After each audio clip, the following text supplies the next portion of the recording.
What is going on, y'all? KMVest here, fulfilling a sub goal over on Twitch, which was, if I got 500 Twitch subs, I would have to dress like Legion. This is my Legion cosplay. I promised I would put it in a YouTube video, so here is that YouTube video. We're going to be talking about the best decks I played on day one of the post-OTA meta. The first deck we're going to talk about today should come as absolutely no surprise. It is a Loki list, and my thought process here was the Collector ended up losing 2 power in the OTAs. There are a lot more Shadow Kings now, so what I ended up doing is committing to a Sentinel over a Mirage. The idea with Sentinel is it is a card that can get more cards in hand than your typical add a card to hand card. So the basic thought process here is if I'm only going to run 3 cards that add cards to my hand, I want them to be adding the maximum amount of cards to my hand. Snowguard adds 2. Agent Coulson adds 2. And of course, we could play Nick Fury, but I've voiced my distaste for Nick Fury in this archetype in the past, if only because a lot of the people playing Wave are very capable of beating turn 5 Lokis, so you want your cards to be able to allow you to play a turn 4 Loki. Nick Fury doesn't really let you do that. Sentinel ends up being the only other plausible card that costs 3 or less that can actually put 2 cards in our hand over the course of the game. It doesn't happen a ton, and if you want to play Mirage or Cable instead, I have absolutely no issues with that, but I do think that with the loss of power on the Collector, I want him to just have as many chances to be a reasonable unit as he possibly can be. So, like, this is sort of my way of doing it. If you want to play Mirage, I think, that's totally fine too. You get back that +2 power just by playing Mirage, so yeah, that's totally fine. Cable's a little bit worse. There are less mirrors than they used to be, and I'm not even really convinced that he's good in the mirrors in the first place, but generally speaking, the Loki deck is going to be pretty similar. You should keep in mind that you're not always going to be a Loki deck all of the time. There are some real backup plans you can introduce into your deck, so what I've introduced here is just the classic full lane control type thing. I have Legion, I have Snowguard, I have Jeff. I am not going to lose a bad flip for a location, basically. I have a nearly infinite amount of location control, and that can allow me to manipulate the mid-range games where I'm not Lokiing people in my favor. And this becomes important because a lot of the games where you want to play Cosmo, like a lot of the games against decks where Cosmo is good, you're not going to be Lokiing them very much, because one of the things I've noticed is a lot of the decks where Cosmo is good are also the decks that are really built to beat Loki, and they have a lot of kind of finicky cards that are hard to be good for you. So that's my current Loki build. I think if you wanted to flex Mirage back in, feel free.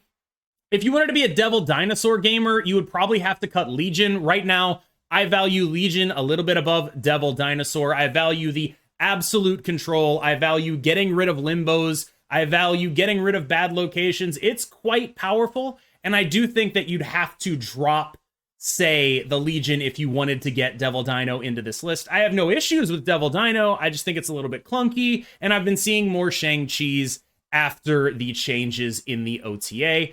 I think right now that this is the list I am the happiest with. I did want to give a couple of play tips, and a lot of these are just really contextual things. But one thing that I notice that I do that not a lot of other people do is sometimes I won't play Quinjet unless I have other stuff to fill up my hand. Like if my hand is Quinjet, Collector, Loki, I'm much happier to just wait and see if I get something, because getting a Loki for 5 or 6 is way, way, way more important than having those cards discounted one more. Like having the discount is great, but generally you're going to be using a board space on a 1/2, which in mirrors that really does matter. And in mirrors, the number one thing you can do to win is just have your Loki be better than their Loki. And if you have more cards in hand, there's a bigger chance of your Loki being better than their Loki. So cards like Kitty Pryde, cards like Quinjet, you should not be afraid to Loki them away. You should not be afraid to just float some energy because you would rather have another roll of the dice with Loki. That is something that I think a lot of people miss, and I think a lot of people would benefit from thinking critically about what they want when they play the card Loki, instead of just playing all the cards in their hand with the energy costs that they have. Next up is a budget deck that I lost 8 cubes to, piloted by Cleanup141, the legendary Pool 2 gamer himself. If you want to get a little bit more familiar with him, I did a video on one of his decks way back in the day, a free-to-play deck that he took to Infinite in the height of the Thanos meta. Cleanup has worked his magic once again. I do think you have to be a pretty big brain gamer to play this. You have to be really, really smart and really, really willing to play for 50-50s. And this is a very straightforward zoo list that is heavily metagamed for Loki. So you have a lot of ability to put power on the board without giving good stuff to Loki. And that is, you know, that's a relevant thing to do, is just put power on the board. And when Loki gets a hand of like Ant-Man, Elektra, and like a Squirrel Girl, they're like, oh my God, I can't do anything with this. There are like a couple good hits, right? Like Khazar and Blue Marvel are good hits. But this deck also has the advantage of being a Shang-Chi deck, so it can Shang-Chi Loki stuff, but Loki getting a Shang-Chi doesn't do a single thing against it. I will say, if you are someone who is not Pool 2, if you want to like upgrade this deck a little bit, I would be interested in trying Shadow King in the Shang-Chi spot. I think that's pretty compelling to me. It does, on the other hand, give the Loki an avenue to damage your Angela. So, you know, there's trade-offs here, but I would be interested in trying that out. I think that this deck is legitimately underrated. It's not like it's going to dominate Loki, but it can get to, you know, 50-50s, reasonable 50-50s. Even when you play Loki, you're going to need to do a lot of prediction, right? Like you play for priority, then try to Cosmo their Loki, things like that. But like I said, I lost an 8-cube game where I had Cloning Vats Collector and Loki. Like that is a game that almost always I win, and it proves that you can absolutely 100% play this deck successfully as long as you're a smart guy. Now, I do think that's, or, well, smart person. I don't really want to gender that. That seems ridiculous. But yeah, as long as you're thinking critically about how you want the game to play out, as long as you know what your Loki player opponents are doing, I think this deck is actually kind of legit. Like, you put like 20 points on all the lanes. That's really good. I don't think it's like something I would ever really want to be playing myself, but I do like highlighting budget decks when I can, and this is a budget deck that absolutely deserves to be highlighted. If you're someone who just hit Infinite your first time, this is what I would recommend that you play.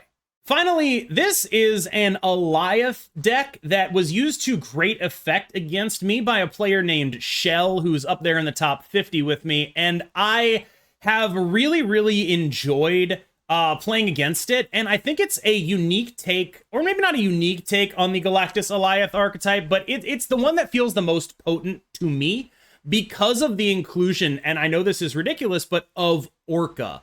There's this whole thing where like Orca allows you to threaten people in a way that almost no other card does, because 16 is such an enormous number. And this deck is really about leveraging threats, right? Your opponent is not going to know whether they should play around Galactus, and they're not going to know where they should play around Galactus. There's a vision in here, so there's even more stuff that they just don't know.